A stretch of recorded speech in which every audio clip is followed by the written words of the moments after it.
KOZO Radio, 103.9 LPFM right here in Knoxville, Tennessee. Um, Today is August 7th, 2022. I'm Larry Rhodes, and our guest host today is Dread Pirate Higgs. Hello, Dread. Ahoy there. We also have the John Richards from over across the pond in England. Welcome to the show. Thank you. Digital Free Thought Radio Hour is a talk radio show about atheism, free thought, rational thought, humanism, and the sciences. And conversely, we'll also talk about religions, religious faiths, gods, holy books, and superstitions. If you think that you're the only non-believer in your town, well, you're probably not. In Knoxville, in the middle of the Bible Belt, we have a group of over 1,000 of us. And we'll tell you more about that group after the mid-show break. Dread, what's our topics today? Well, I thought we would talk about how to better engage people of religion. And John, I believe, I know you said you wanted to talk about shunning. Mm-hmm. Is that right? And John? I did. Yeah, you did, Larry. Sorry. And John, did you have something you wanted to bring into that as well? Yeah, I've got a couple of possibilities for later on, but Dread, I'd hate for us to miss your invocation. And thank you for that invitation. I am called to evoke the power of the true creator of the universe, the drunken tolerator of all lesser and more recent gods, and maintainer of gravity here on Earth. May the great flying spaghetti monster rouse himself from his stupor and let his noodly appendages ground us each in our seats. Amen. So, how you guys all doing? Doing very well. Well, I'm sort of okay, but you know what? I'm sure I've had another bout of COVID. Thing is, I don't test anymore because I recognize it. You know, it's my old friend that I had 3 or 4 times, and it just makes me have a day wiped out, bit of congestion, some mysterious muscular pains, and I sleep it off, and I'm okay again. So how are you getting exposed to it so frequently? Is it just through your kids and probably? Well, it's fairly rampant here, but it's a mild version, and I'm fully vaxxed up, so it's not even like a very bad cold. Are you guys doing the second booster now? Yeah, I've had I think they call it second booster. I've had 4. You've had 4, so you've had your second booster. Yeah, I'm coming up on that. How about you, Larry? Yes, I think I've had 3. I'm not sure if I had the 4th one yet. Right. So how are things going on in your corner of the planet? I'm sorry. Oh, mine? Oh, yeah, it's fine. Just working every day, just work-a-day world, as it were. And, what are you working at? Oh, I'm an AML, that's anti-money laundering specialist. Wow, that's I look at bank accounts and see if I think that there's something hanky-panky going on there or not. Interesting. Do you guys do you apply? I think it's there's some special thing about numbers and digitized messages and stuff that they can run it through an algorithm. Oh, definitely. I work a lot of alerts that come to me from the computer algorithms. Okay. But it's up to humans to verify that it's really suspicious or not, and we can recognize the special circumstances, and the computer can't. Oh, okay, interesting. Well, I'm sure. So how long have you been doing that for? Almost a year. It'll be a year in October, I think. And you just work from home? Yep. Cool. Matter of fact, well, you're gonna have to give me a link because that's kind of up my private investigator alley. Well, they're definitely looking for people. The only stipulation is for people who are listening, they do require a VA, and it's. I don't know if I can mention the company or not. I guess I'd rather not, but I'll tell you in private chat. Sure. But if you're interested in the topic, certainly go look for it on the internet. Okay. People are needed. Cool. Yeah, sounds like a vital service to me. Yeah, for sure. We want to stop fraud. Right. Yeah. And human trafficking. and Yeah, and yeah, drug, I can and imagine drug that'd be a trafficking big and part all of it, that. right? It all Yeah. points to money laundering. Right, Yeah. right. Mm. Yeah, no, recently in British Columbia, well, recently, I mean, in the last couple of years, there was a big row about casino money laundering and just how rampant it Yeah. was. And, now everyone's playing catch up and trying to figure out who did what and what went wrong and what uh, protections and protocols need to be in place in order to prevent it from happening Right. again. Well, But they're particularly interested in looking at cash transactions, and if you they have a limit a cutoff limit. I think it's $10,000. right, But if you know the limit is 10,000, they're gonna have to make up a cash transaction report if you do that. Anything over Right. 10,000. But if you try to break down your deposits and make it like 9,000 today and 4,000 tomorrow, that's structuring, and that's Right. against the law. right. I mean, so be aware. Go ahead and It's have them fill out the interesting. report. Yeah, well, it's interesting because I work in real estate as a realtor, where we go through this thing called FinTrack, which is it's a anti-money laundering and proceeds of crime legislation. Right. So that's a thing. We have to verify identities and again, if cash transactions over $10,000 need to be reported and all that kind of stuff. So yeah, I guess it's pretty much it's becoming certainly worldwide. Well, especially now that the provisions of the Anti-Bank Secrecy Act are coming to fruition. That was passed in the 70s, but they gave the banking industry many years to come up to snuff on the regulations, and those deadlines are now hitting, and that's why anti-money laundering specialists are really needed. Interesting. Well, I think that we should shun people who launder dirty money. Beautiful. Nice Segue. Nice segue. Yeah. Well, take it away, John. Tell us about shunning and how Larry, that was your topic. Okay. Yeah. I think tell us about it. Yeah, I think it's despicable because it's the thin end of a wedge, isn't it? And if you follow that, you start with shunning somebody, which means keeping them out of your family, your tribe, or whatever it is, it's the group that you're in. Yeah. And the next stage is dehumanizing them. And after that, it's sending them to the gas chamber. So it's a progression, and it starts with shunning, and I find it despicable. Yes. What's your and it's funny because it doesn't only happen in a religious milieu. It happens like on Facebook. If you're not speaking the popular talking points, or if you take a view that's inconsistent with what's trending, I guess, people will dox you. Yeah. The reason I wanted to bring up shunning today is really religious shunning is what I wanted to talk about. Sure. And that's for people who used to be among your group, and then for some reason they decided to leave the group, and the group tells everybody still in the group to have no contact with that person. Yes. And that basically tells them that let's say your family is still part of the group, you can't have contact with your family. And this is a church telling you that you cannot contact your family. Yeah. Also, a lot of it, I'm sure, is the fact that there's reasons that people leave the church. They figure out that it's a hoax or that it's just not true. The claims are invalid. And then you leave. Of course, the church don't want you, what is it? Spilling the beans. Spilling the beans. That's good. Or contaminating the rest of the flock with your newfound knowledge. So, of course, that's why they instigate it in the first place.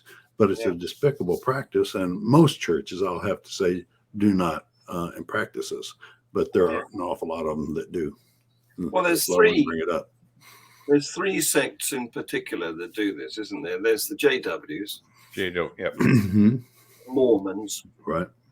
And the Scientologists. Well, sure. Yeah. And on that, most harshly, the Scientologists. On that subject, there's a recent news item about Tom Cruise. Right. Yes.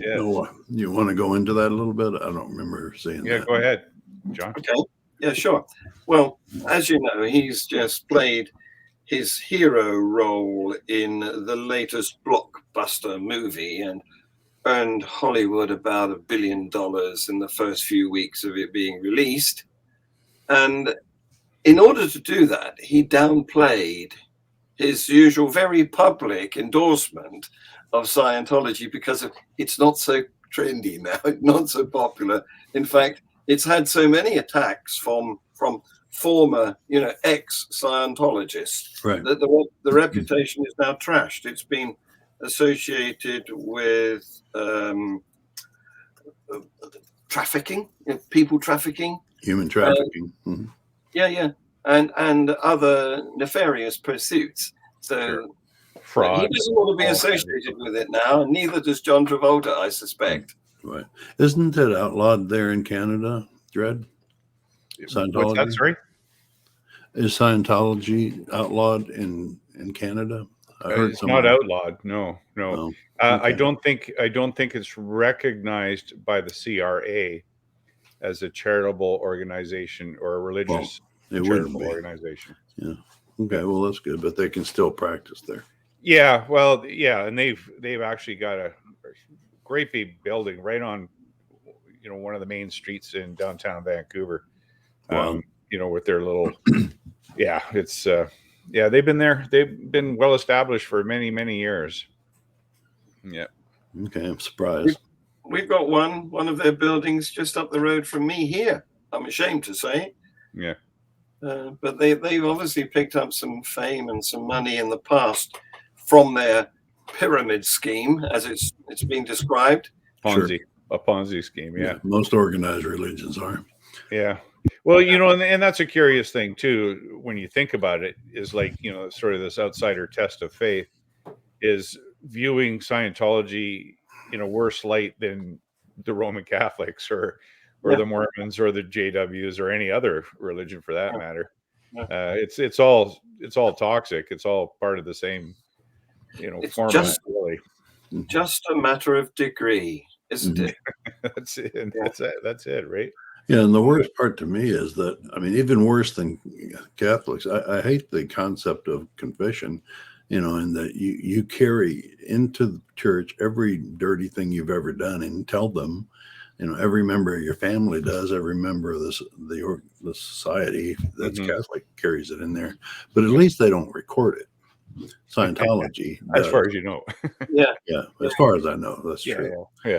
But Scientology makes no bones about it. They put you on a quote. I can't remember the name of that little machine, but it's basically a lie detector. Right. E-meter. A what? E-meter. E-meter. But right. It's basically a lie detector, and then they record your sessions, and then they keep those recordings. Right. And who knows what's on there? Who knows what they have on Tom Cruise and everybody else especially the celebrities that go in there. Yeah, for sure.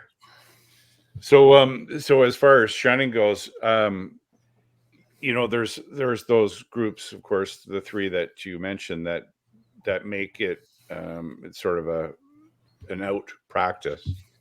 But shunning also happens in other religions, but kind of on the down low, right? I know, like, even my daughter, she has shunned me because she Catholic what religion? She's just Christian. I don't know what flavor. Yeah, I don't know what flavor she is, but it's it goes on. Just not being able to reconcile my beliefs with hers, and so she's sure. She said, "I will no longer communicate with you." Yeah, I think all a year now. I think all atheists can recognize that in their own lives, where people, religious people, have shunned them. I certainly can. Indeed, atheists get shunned too, especially in certain parts of the Bible Belt. I don't know whether some years ago, Top Gear, the very successful BBC TV show about cars and mostly about personalities. In fact, it's a sort of comedy show, really. But they took a road trip in the Bible Belt, and one of their challenges was to paint each other's car with slogans that would attract attention in the Bible Belt. Oh no! So, Yeah, I think I remember that. yeah. And So, one of them was they put Hillary Clinton on the side of it, yes, and some other like yeah. gay stuff, and Yes. drove through towns and stopped and parked on Exactly. gas stations, and it was not pretty. It was not. I didn't see the whole episode, but I saw pieces of it. They got seriously shunned. Yeah, that's poking They the were bear, worried. if you ask me. They were worried for their lives. They had to Yeah, hightail it, as you'd say, in yes, yeah, Western movies. Yeah. yeah. Much like a member of our group has put Antifa bus on the side of his car, and Oh, yeah. drove around in Knoxville for a long time, months, Yeah. and garnered some unwelcome attention, but some Yeah. welcome attention too, I'm sure. Mm. Anyway, how do we start the conversation with believers? I believe, Dred, that was your topic you wanted to bring today. Well, and it's interesting because I just had a conversation with a Roman Catholic who is a friend of mine, just visiting in from Ottawa. He was just here for a few days, and I can't remember having a more engaged conversation with someone who was, a believer. And we talked about Hume and Kant and Descartes and and some of the apologists of old and of new, and it was very, very engaging. And certainly, as we sort of went down that rabbit hole together, it was with considerable mutual respect, and I think it can happen.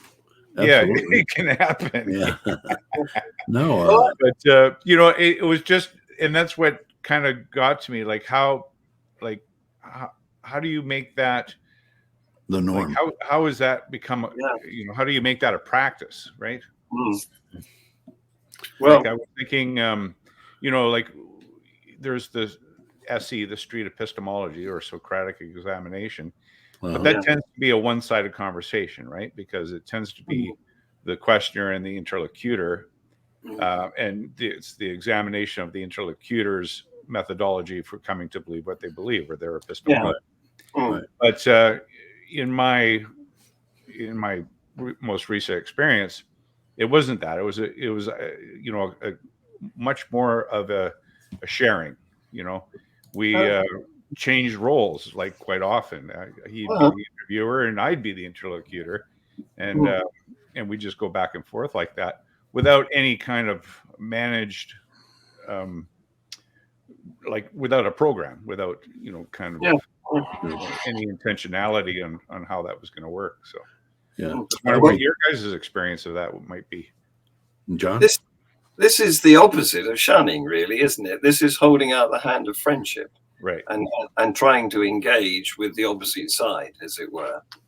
And I do it all the time because I did it as recently as last night when on Free Thought Hour we had a fairly local pastor, a Christian pastor, who, well, you can watch it. It's on my channel, Free Thought channel, and his name is Alan Cartwright.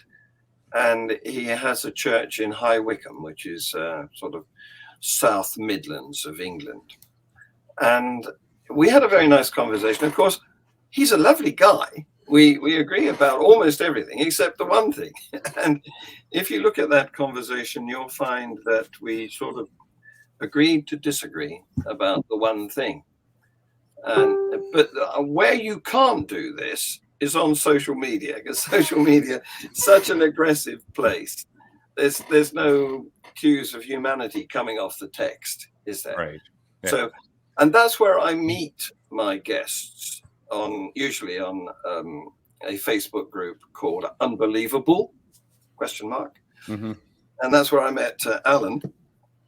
And so we went from texting to each other to having a private video chat to having a public show. And it was all very good. We still disagree. I mean, my co-host and I asked him some pertinent questions, and we really need to get back to it. we only limit that show to 1 hour, and obviously that's the tip of an iceberg. Well, yeah, you could have a whole series of shows. Yes. In infinitum. Ad infinitum, yeah. Yes. Or Indeed. ad nauseum. That's Yes. Depending on how the conversation is going, right? Well, yeah, depending on the point of view of the audience. Yeah. So I actually have an in life, IRL, in real life account of this too, a bit like Dread, where many years ago now, I was at a children's playground. I mean, the kids are past going to children's playgrounds now, but back then I was at a children's playground, and I bumped into another father who was at the same playground with some of his children and engaged him in conversation. It usually starts with the weather in this country, but then progresses. And I discovered that he was a Christian. He discovered that I was an atheist because he'd just come and taken over the pastorship of a local church, a new Reformed Baptist, I think biblical. So I can't remember the name. That's funny. Yeah. There's lots of different flavors of baptism. They all choose the one that they fit best. Of course. Right. Anyway, that worked into a regular meetup. He and I would meet for coffee, and we would chat, and we would talk about why we think the way we do. And this went on for, I don't know, a year, 2 years perhaps. And it was all very, very friendly. And I was impeccably polite to him, but he got to the stage where it turned out that he wanted to convert me. And when he realized that he wasn't going to succeed, then he just stopped. Yeah, I've had that happen several times. Yeah. They don't tell you up front, but it's not quite shunning. It's just cutting off.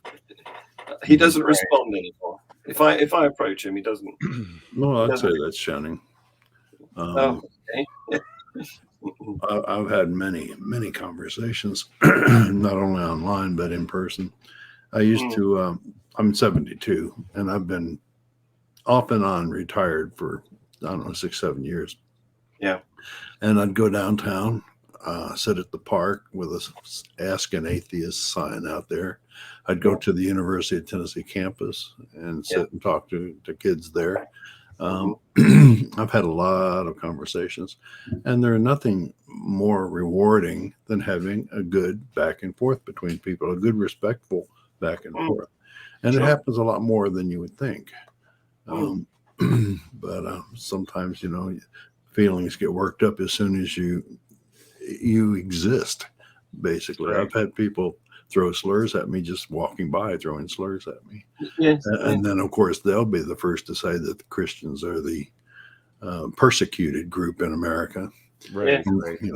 But they have a persecution complex that's built into the religion itself. Yeah. But all in all, the conversations are worth having. Yeah. I have an idea, my personal hypothesis, why they behave like that. It's the reason is because their belief is them. They've embodied it. They emotionally adopted it. The Bible itself tells them that they will be persecuted for their beliefs. So they internalize that, and no matter how they're treated in society, the Bible says they'll be persecuted.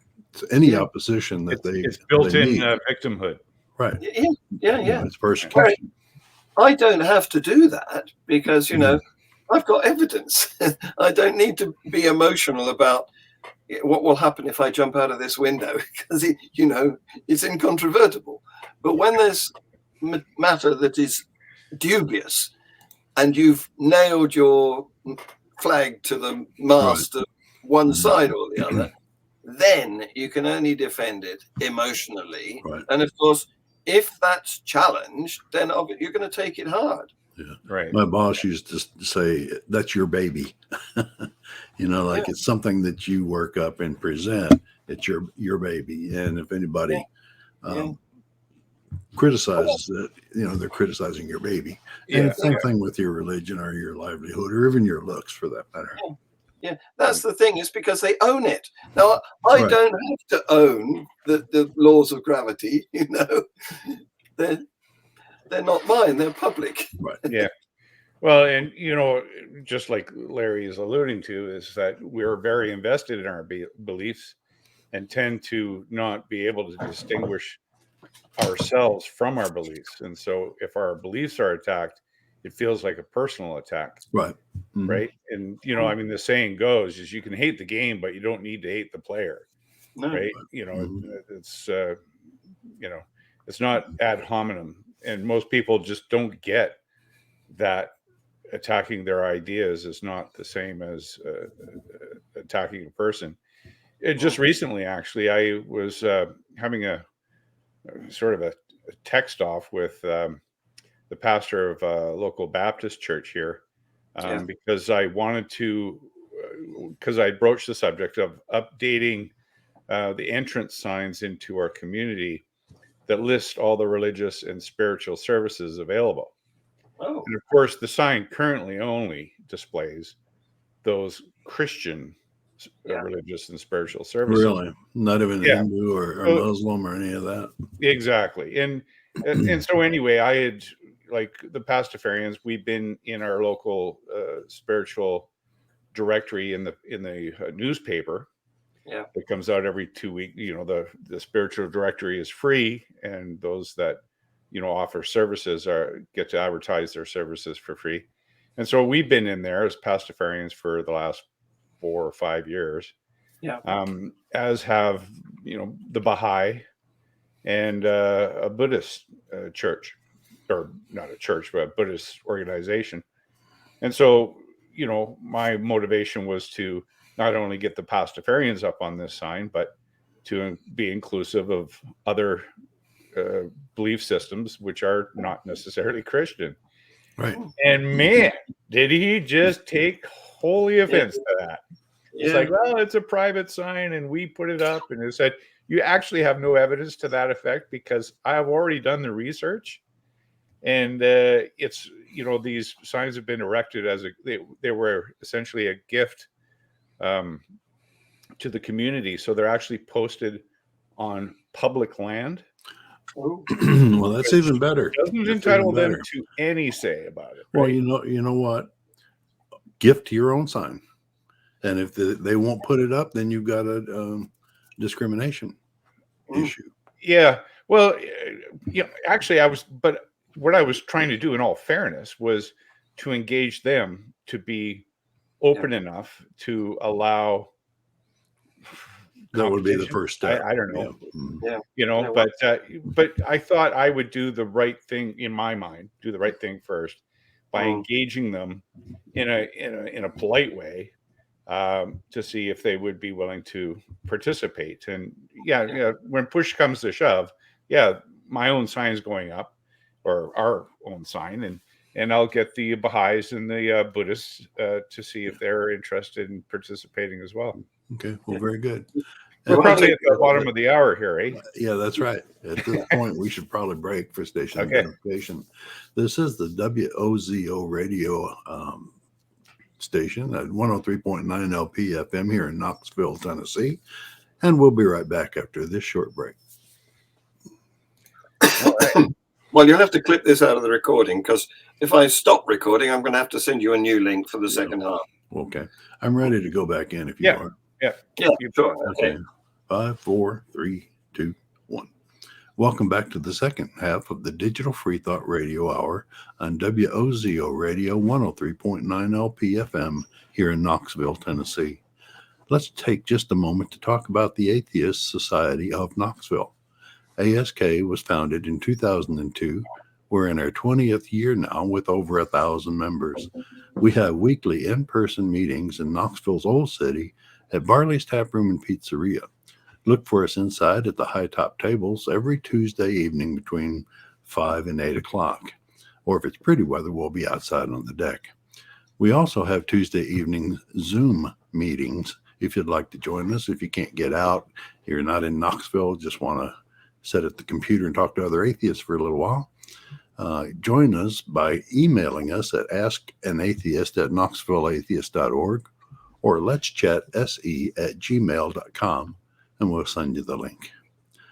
You can find ASK online on Facebook, meetup.com, or go to their website at knoxvilleatheist.org, or just Google Knoxville Atheist. It's just that simple. By the way, if you don't live in Knoxville, you should still go to Meetup and do a search for an atheist in your town, an atheist group, in your town. Don't find one? Well, start one. Well, Right. yeah, absolutely. Dred, where you want to pick up? Well, so we were talking about how to engage people of a religious mind that in a more respectful way, to to not have them hate us as atheists or otherwise religiously oriented, as I like to call myself. You had your hand up there, John. Well, yeah, because I think we're on a loser by attempting to do that. And it links to your admirable attempt to get the entrance to your town labeled as multi-faith. Because the trouble is, what they do, particularly, I mean, Christians are the main culprits here because they're the biggest, they're the majority of members in the world that we're talking about. Mm-hmm. And the trouble is that, like we were saying about they have to own their faith and have to defend it emotionally, that makes them dogmatic about it. And they don't like to be challenged, naturally. And so they think, because they're right, they think they've got rights, which they can impose on others. Entitlements. Yeah, exactly. And we think they've got privileges. It's an entirely different kettle of fish. Yes. Yeah. No, I agree totally. And, and it's like here in British Columbia, I probably mentioned this on previous shows, but the public purse for public education, a large chunk of it, up to 35% of the budget, goes to private schools that have a religious portion to their education. And generally, it's Christian schools.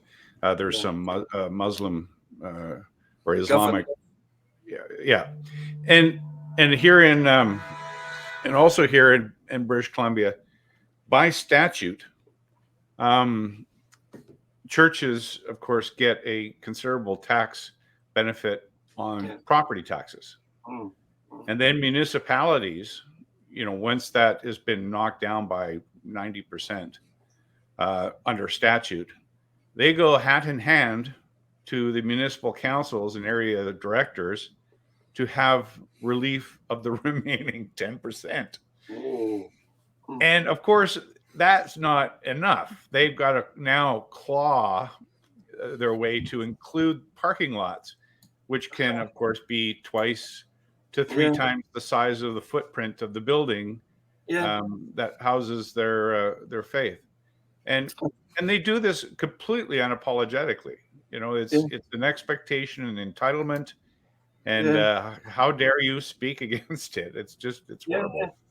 It is horrible. And historically, it's been horrible too, because, of course, where you are, this use of public money has been squandered by Christians, again, mostly Christians, on schools where infants were buried, where they died.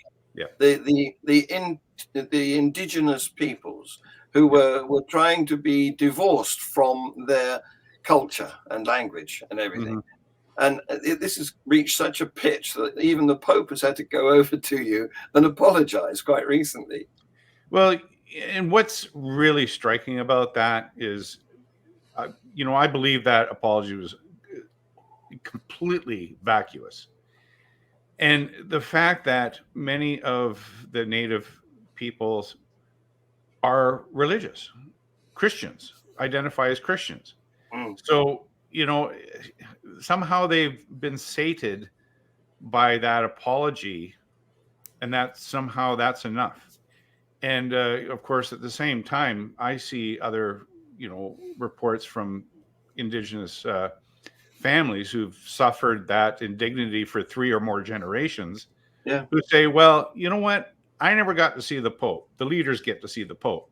Yeah. But the people that actually suffered it are Yeah. still suffering because, of course, it was an empty gesture on behalf of the Pope's part. Not to mention the fact that, the Canadian government and our provincial governments help, support to host him. Yeah. And of course, that's at no small expense, I can imagine. Yeah. Well, I've been reporting on this over the months in my Global Atheist News. Yeah. And the trouble with an apology is it can't make the past better, but hopefully it might improve the future. But you have to consider that the creed remains the same. It's still misogynistic. It's still dogmatic. It's still homophobic. It's still anti-autonomy for women's rights. It's horrible. It's still a horrible club to be a part of. Yeah. And to have, it'd be like, having a Hell's Angel say he's sorry for all the drug trafficking and he's still dealing drugs. I mean, you know what I mean? It's just, it's so, well, egregious, of course, right? Yeah, absolutely. Well, you mentioned misogyny, and of course, the Catholic Church is particularly misogynist. You can't even be a member of their clergy if you're female, and as you say, they don't support bodily autonomy commonly, and even the few saints that they have who are female are the exception rather than the rule. Well, yeah, for sure. And I mean, you think about the latest female saint. What was her name? Mother Teresa. Yeah. Like, wow. Like when you actually delve into that a little bit, as Christopher Hitchens had, she was not by any means a saint that we would understand. I mean, the Catholic Church can canonize whoever they want. But when you look into what she was really all about in the, actually, supporting poverty really in what she was doing, rather than trying to make things better for people, it was horrible. She was glorifying suffering. Yes. Yeah. Well, certainly not suffering herself. No, indeed. Yeah. Getting the best treatments herself. Yes. Yeah. Typical hypocrisy. It is, yes, and it's so unfortunate. Again, how do you engage people who are so clearly hypocritical, and try to have a decent conversation with them? I mean, like I said, the reason I thought it would be a good subject is because I just had a really good interaction, but those are so far and few between. Yeah. Especially when simply pointing out the hypocrisy they feel is an attack. Yeah. And you're downhill from there. Yeah. Well, what can you do? So were there any viewer comments from the last couple of shows that Larry? I've not received any. No. Oh, is that right? Oh, okay. I Data's trading room was on our show on here, but he was remarking that about the difference between StreamYard and Zoom. And initially, I had it on the small screen, but I've expanded it to the full screen, so it looks more like Zoom. So hopefully, but I can't read his comments at the same time. I need two screens for that, right? Yeah, I did get a comment directly on Facebook, and it's one I get all the time, so maybe we'd like to address it. Sure. So, why can't we just let them believe what they want to believe? Why do we have to intervene? Why do we have to speak up? Why can't we just leave well enough and alone?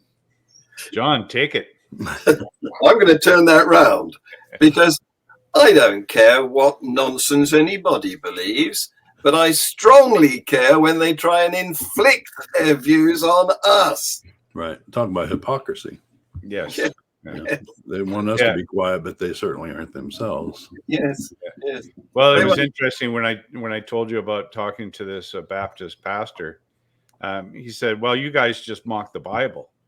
I said, and I said, look, I don't have to. I mean, because there's enough material there. I don't need to write new stuff. As far as the absurdity of it. And if he's complaining that we don't mock the other holy books, it's only because we live in a book that is, monolithic to Christianity, not other holy books. If we lived in, I don't know, Pakistan, we'd probably be talking about Islam. Quran but we're probably doing it secretly.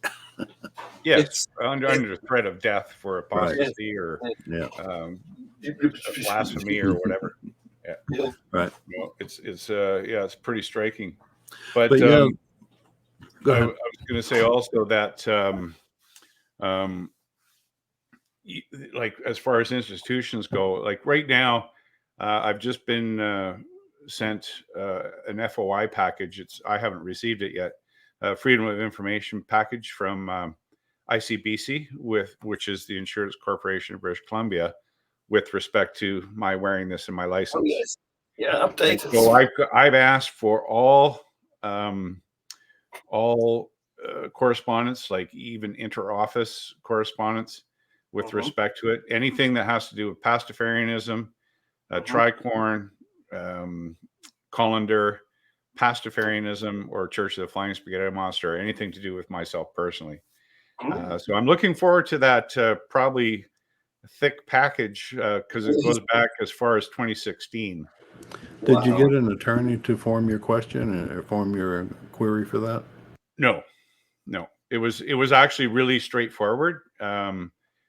So and actually, I based it on a Freedom of Information request that was made by a reporter for the Vancouver Sun, which is one of the major provincial newspapers, and just essentially used his as a template for my request. So, and because he had gone back to 2014, where another Pastafarian had made much more of a public spectacle of trying to get his license with a colander. He was going for the colander, and so there was probably 200 pages of material just in the space of a year and a half that he got. So I'm probably going through a big ream of paper here coming up here next week. But at that point, of course, I'll take it to either the Ombudsman or the it's a Civil Liberties Association that fight for constitutional rights. So yeah, that's where that's my trajectory right now. So what would amuse me would be if some of the Christian bishops applied for their driving license with a mitre on their head. Exactly, right? Like, it's the arbitrariness of it. Why is ICBC the defender of the faith? Yes. Like, give me a break, like I understand that, the Queen is the head of state in Canada, and there is an official. Yeah, there is a de facto state religion because she's the titular head of the Anglican Church, and despite the fact that the Charter of Rights is very clear in its verbiage about freedom of religion and religious expression, it's not. It's not in practice anyway. No. Well, there you go. The trouble is with these dogmatic people is they not only think they've got rights, which we would call privileges, but they think they've got knowledge, which we would contest. Right. I met an Australian yesterday, I think it was, who made a video that said effectively we shouldn't be attempting to do anything about climate change because it's all in God's hands. Yeah, right. Yeah. Well, well, and that's a whole nother topic, right? I think we've been there before about, religious people. It's almost they're almost encouraging it the end of the end of the Mhm. world, because it'll Yeah. bring them to the the rapture, or Right. Yeah. And bring them that closer gets back God to or the question that I was asked: why do we open our mouths? Why don't we just let people believe what they want to? Because of the harm it does. right. Yes. You know, if we Yeah. sit, we have, how long has atheism been sitting around keeping its mouth shut? Yeah. How long? 200 Yeah. years at least, Yep. since the founding of the nation. Yep. Very rare instances has an atheist ever spoke up. But now that we're doing it en masse, pretty much, it's starting to become a problem, and they're telling us to shut up. Yeah. And it's just, we've got to have the conversation. Yeah. It needs to be. Well, I wasn't there a survey done in America, and probably several of them, with respect to elected officials, that they would sooner have a homosexual elected All right. president than an atheist. Anybody and really? We're in at the that, in some bottom. states, in Yeah. some states, you can't be out as an atheist and run for office even. Mhm. Isn't And if that you ask them some of the southern why states? they won't vote for like a communist, well, they're atheists. You know, it Right. comes the answer. It's not because of their political views; it's because Yeah. they're atheists. Right. Mhm. Mhm. Uh, Oh dear. how's it? Is it like, what's it like over in England with that, with atheism? Well, it depends where you are, because locally there's no pressure on atheists. It's the normal thing in this part of the world. But if you were to go to, I don't know, I don't really want to name any areas, but there are certain cities with ghettos, I suppose, of particular religions, like strong Judaism, strong Islam, where it would be very dangerous, I think, to start contesting people's views. So how many members of the House of Lords are out atheists? Do you That's have a good question. That's a good question. I'm not sure of how many it is. There are some, I can tell you, but I don't know how many it is. Like, I know there's 22 bishops, because that's the number that is constitutionally appointed by the Archbishop, and in conjunction with the Prime You mean Minister. they have a right to appoint members of Parliament? Yes, Oh my yes. goodness. But they don't have a lot of power. Our upper house is not like your Senate. They can only advise and amend. They can't actually make legislation or prevent legislation passing through. They The can lower, just influence it. yes, the lower. Well, there you go. They don't have to put their names to it. They can Right. just influence the heck out of it, Mm, to swing votes their way, or Yeah, swing their like legislation. any other lobbyist. yeah. Right. Yeah, But we've got cases, sort of ongoing cases, of where in these parts of the UK I'm talking about, the governance of a school has been taken over by the instance I'm thinking of is by a group of Muslims, and they have tried to impose standards on the way the school is run that is quite unacceptable here. And there's been a number of court cases as a result of it, because staff have been sacked on dubious grounds, heresy or blasphemy grounds, right. and you can't do that in this country. Well, And you can't shouldn't even be able to anyway. You can't even do it. You can't even do hate speech in this country because you get locked up. Yeah. Well, And another thing we've seen here in, I think it's all North America to some extent, but certainly in BC, where there's more, there's a larger population of Indigenous people, and identifying in different tribes and groups and whatnot, where archaeological digs are governed by some very antiquated dogmatic prohibitions, like against women anthropologists participating in a dig while they're menstruating. Oh. Are you aware of that? No. Yes, yeah, and it's getting worse. Because again, with this Truth and Reconciliation thing going on. It's an entitlement um,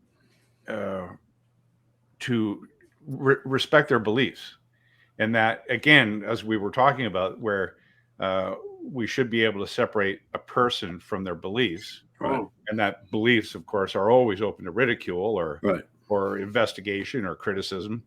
That this is not this truth and reconciliation thing is pushing that practice aside, where if you criticize a person's beliefs, you're criticizing the person and will be thusly dealt with. Well, how far from that is blasphemy laws? It is. It's all the same thing, right? Yeah. Yeah. Well, it reminds me. You know, it was only in 1978 that blasphemy laws in Canada were abrogated. Yeah. 78. So it's actually pretty recently, right? Shamefully, and the courts still tacitly abide by them in their decisions. Like when the decision for my court case with the Supreme Court in BC, they said, well, you know, you can't say you don't have elements of satire in your religion, so therefore you've just proven us right that you're just a group of people that mock other people. And it's like, no, that does not follow. But again, the court upholds its own opinions in the face of opposition, right? Yeah, I just looked up in America, do any states still have blasphemy laws? And they say that some of them do, but that's from the founding Father's Day or the founding of the state. Right. But in 2009, Michigan, Oklahoma, South Carolina, Wyoming, Massachusetts, and Pennsylvania had laws revoked from their books. So it was just 2009. That was 11 years, 13 years ago. Yeah, shamefully, I could beat that. We have a lot of antiquated, non-repealed laws on our statute book. Things like I don't know whether this is still in force, but something to do with a policeman has got to use his cape to shield a woman who's squatting to have a pee. I know. Yeah. Well, our laws are. I mean, we can say that something is not unconstitutional, and we don't have to pass a law specifically for those things. We can just say that this group of things is no longer unconstitutional, and that's what happened here. In the case of blasphemy, it was finally abolished in England and Wales in 2008. Mind you, nobody had been prosecuted for under those laws for a long time. Right. Yeah, probably 100 years. I don't know. Yeah. Yeah, but it was interesting that a fellow Pastafarian who lived in Quebec at the time, she had gone to the Quebec's Supreme Court for the licensing thing, and the judge had at one point said that if I could have charged you for blasphemy, I would. Cool. Like, wow. That tells you a lot. Tells you a lot about him and not very much about her. Of course. Yeah. And interestingly, I was recently contacted, and I probably mentioned this before, contacted by a gentleman in Ontario who has now, because our licenses are issued for 5 years, has now twice been granted a license wearing a colander. Right. Yeah.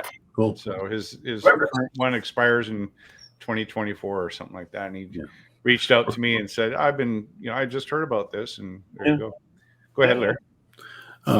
We're getting close to the top of the hour. We need to bring in our last words or whatever going on. Sure.